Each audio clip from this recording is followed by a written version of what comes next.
Okay, good morning, grade 8 Sampaguita ng Labrador National High School. Okay ng classroom ninyo. Ayan, newly paint yung wall. Ayan, at saka yung ceiling ng inyong classroom.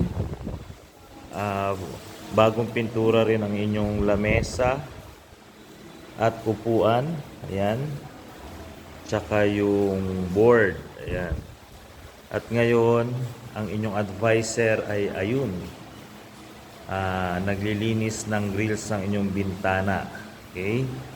And then, tapos na rin siyang maglinis ng inyong CR.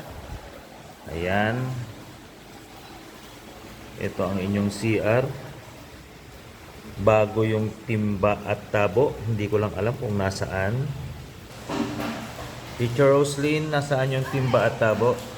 Dito po. So, ayan. Ayan yung timba at tabo, bagong-bago. Ito po yung binayaran ko ng 170. Okay. Paki-check nga po kung totoo yung 250 daw po. Ayan. Sabi na asawa ko eh. Mukhang ginugulangan ako na. Ayan. So, ano masasabi mo sa mga magiging estudyante mo, Teacher Roslyn? Get ready. At pakiingatan yung ating classroom. Siyempre, ingatan nyo yung advisor na. Okay, doon sa 8 Sampaguita, Section 1 pala kayo, sabi ni Teacher Roslyn, ingatan nyo ang inyong classroom at inyong advisor. Sino pa sasalamatan mo? May nag-sponsor ba sa'yo?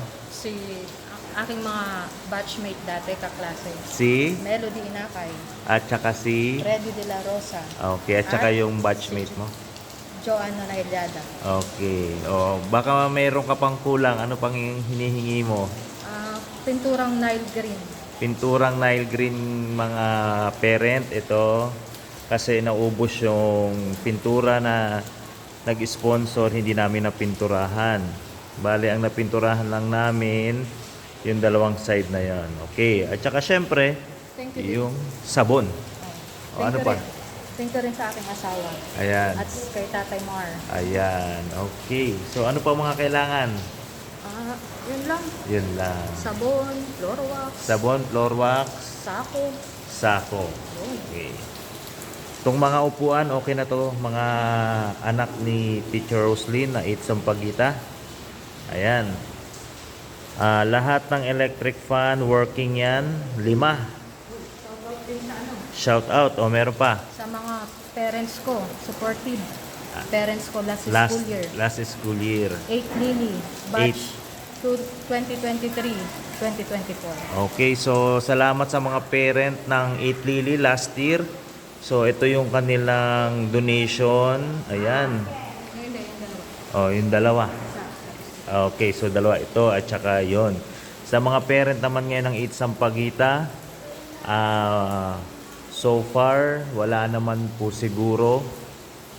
Pagmitingan nyo na lang kung ano ang inyong magiging project sa classroom nyo. Okay, so start na po. Ready na po ang school o yung classroom ng 8 Sampaguita by Monday. Okay, so bye-bye ka na, Teacher Roslyn. Thank you.